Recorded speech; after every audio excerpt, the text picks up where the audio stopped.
New Earth Strategies Day 1, Part 2. And I want to emphasize the New Earth Day 1 thing. Maybe we'll put the strategies in parentheses.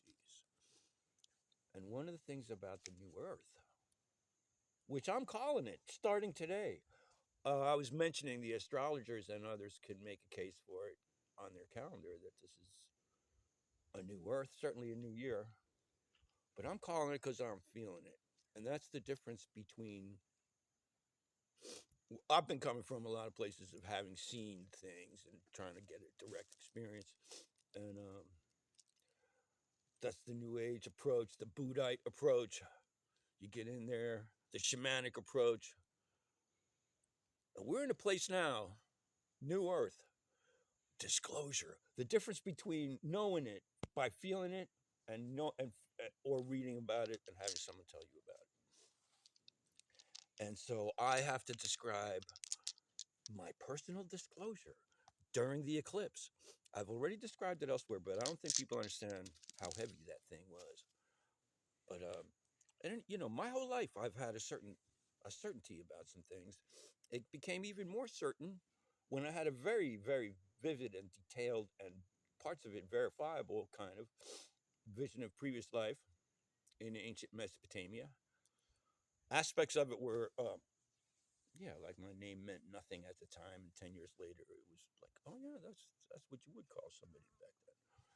Things like this, and then, but I've got a photo. It was a photograph taken during the eclipse, and let me just jump to it because my whole life I've had a certainty about certain things, okay, about my role in it at least, and also my attempt, my intention to try to make sense and find something that brings it all together.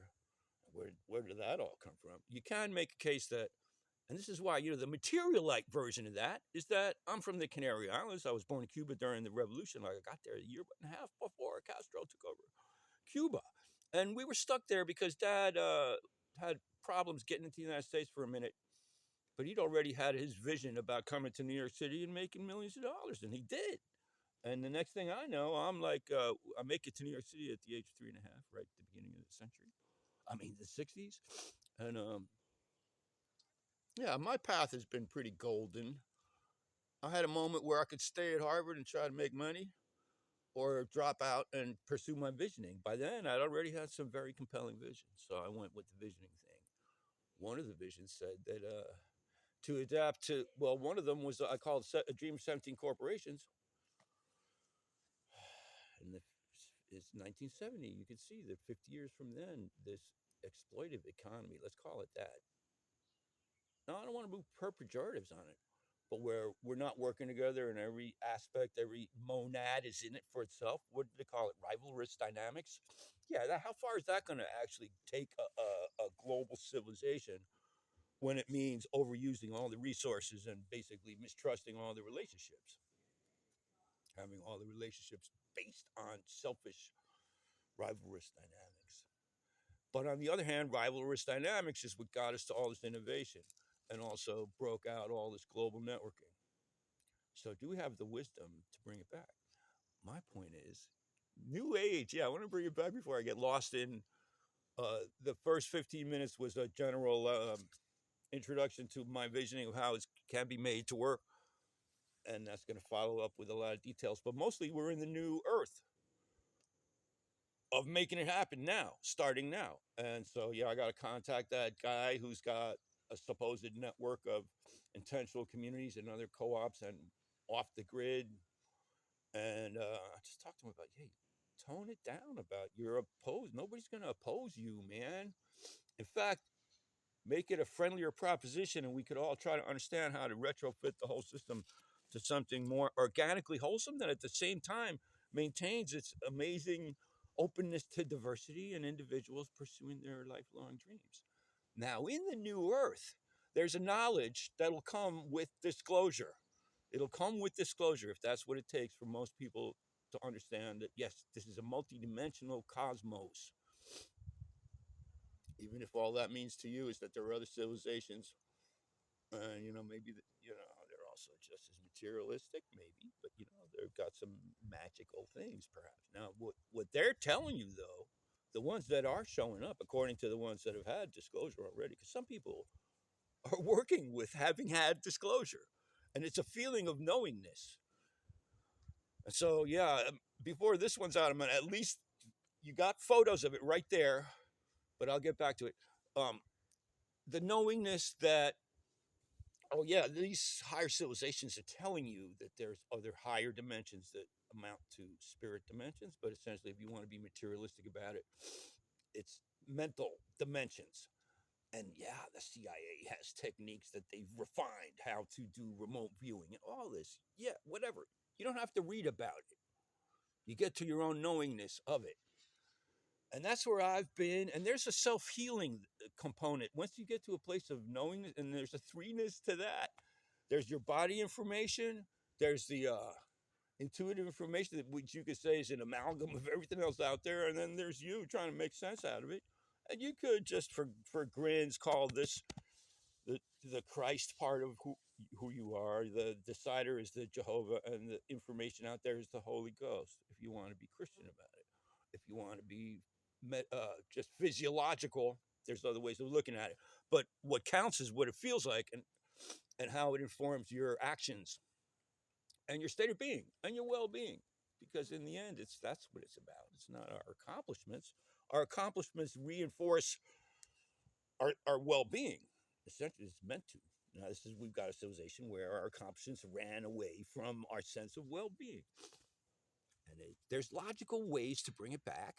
We have a current economy that's very segmented into individual needs and maybe sometimes fabricated needs, and also built-in incentives to abuse and not be forthright.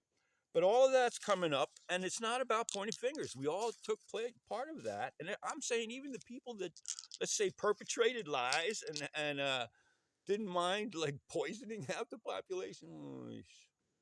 Sure, this is like, yeah, there's such a thing as doing it wrong and being a bad, what people call evil. Yeah, but the motivation is always something like, yeah, you don't understand. You're doing this to your own people, and the whole thing, your children are being poisoned. This is like a misunderstanding, and it's based on ignorance and fear. But we're going to get past that collectively. Possibly it's going to take disclosure. I think it was scheduled for net 27, but it may be moving up based on the fact that there's a lot of people underestimate the hidden energy of wisdom coming through us as just magnificent beings of consciousness. You don't have to get metaphysical, but we have amazing capacities of understanding, and there's 8 billion of us trying to make sense out of this collective dilemma. Dilemma? Huh. It's something that's needs to be and is, first of all, where the rubber meets the road is where each individual uses their energy that day. And so many of us are caught up in individual jobs that are taking them away from things that make sense and also making them unhealthy. I'm retired as if, but now I'm trying to plunge full force into a healthy, new community-based network cooperative economy. And it's a strategy of practice, not of ideology. So it allows all family businesses to maintain whatever integrity they want that way. And I would suggest many family businesses want to do that as a matter of pride, as a matter of quality control.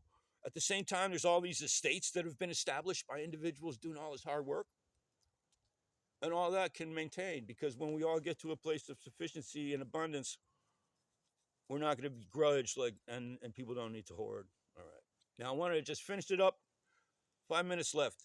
You guys see that 11 segmented thing? That was a direct message to me. The photograph, there's one photograph it got taken. We get up about 5:30 a.m. And my housemate here, ex-fiance, but good friend, interesting relationship. She's powerful. Can be mean.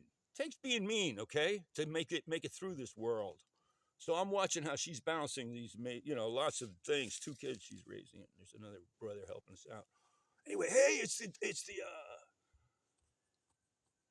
eclipse, the lunar eclipse. It was a full eclipse right here. We could see it. We were up at dawn, pre-dawn, and there it was. She was trying to get a good photo of it, and she took that one photo, and there it is. That's the lamppost. That's the bush. So those are lights. The lights are the lamps.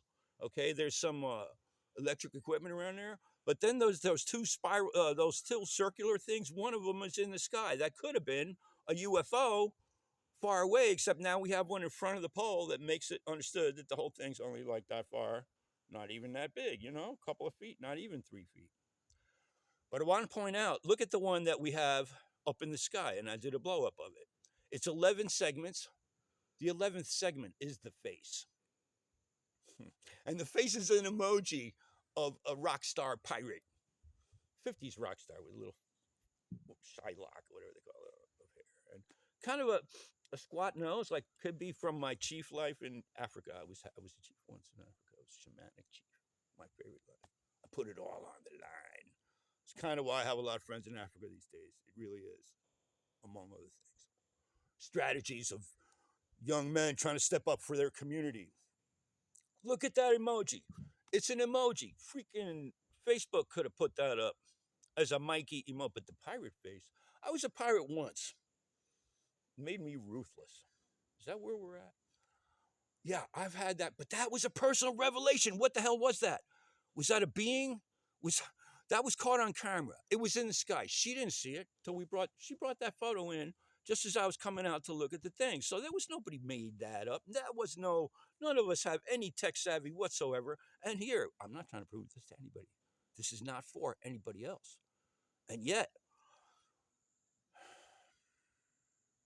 in 1977 was a year where I got really super magical. And over the winter term, I envisioned a sunrise celebration, in a dream. It came to me in a dream, slanted. And it was a thing going off of the logic of 12 is the circle, the clock. If you're trying to invite, you set up 11 and you leave the 12th as the gap. And I did a sunrise circle like that, and it was beautiful. It was so magical. That's when I started believing in magic. So many things happen magically. And magic is a touchy thing. You more or less flowing with it. It's more like riding a wave. Meanwhile, that thing that you have as a photo, and I can continue to look at it, it's an 11 segmented thing in the sky. Lights? Was it something, if you threw a rock, would it bounce off? I don't think so. I think it was transdimensional. But was it a being or a message? Well, when I moved out west, I took that same concept. We had a sunrise celebration. 80 people showed up at dawn. So I thought, let's do that in the middle of the night. And instead of like the slant thing I had going with wood, let's make it out of metal, 11 in a circle, so it looked like the skeleton of a UFO. Put lights around the top. Ding, ding, ding, ding, ding, ding, ding. You have the 12 beat with the 11th, with the 12th beat being missing, like an 11 over 12, but you leave that one like, anybody going to go bing? So the UFOs go ding, you go ding, ding, ding, ding, ding, dong. And so it was going to be, we're going to have UFO welcoming parties in the middle of the night. Everybody dress up like aliens so they could show up undercover and have the lights going off and then have that gap. And that's what that little pictograph in the sky message to me. She goes, yeah, it's all about you, isn't it, Mike? Well, I said, well, does that mean anything to you? Because it didn't, but it means exactly to me a response. And that means they were in my head. This is proof of the one mind. People don't understand that. That was my personal disclosure. That not only do I have previous lives, that there's a knowingness that comes from certainty about certain things. I had a certainty from certain visions I had and knowing how to conjure up actual psychic energies. But this is a different certainty that there's everything out there also is reading me. Because for them to pull off that little pictograph of, hello, Mikey, they had to have gotten inside my head when I made the plan to do UFO welcoming stations with that format of 11 segments with an opening on being the 12th. And so you see that, and the one by the pole is facing the other way. I haven't really looked at it. It's almost too bright. There's not that much going on there. But that's how you see how big it is. What is that? Yeah, that's for real. And if it wasn't for the emoji goofy face, you might be afraid of this thing. But that's an emoji goofy face with like Square sunglasses for the rock star and the triangle thing over the pirate face. Does it mean I got to be a rock star pirate now? Yeah, some of those energies I've seen that inform us from the spirit dimension, daring us to be our most creative self. And that's what we need to do. So this is the age of disclosure, new age, or new, what do I call it? New earth, parentheses, strategies. And I've got other things I could share about the men in white. The men in white with right shoes. These guys are going to go, yeah, Jehovah sent us with this little message. Like, are you kidding me? It's kind of not a joke, eh? But we'll get into that. Because running up on the end of this one, and I'm going to post it just like this. Maybe play some music. I have serious carpal tunnel. I'm pushing against the pain. It's going to go away. We're going to play some music, and we can save the world right from this garden.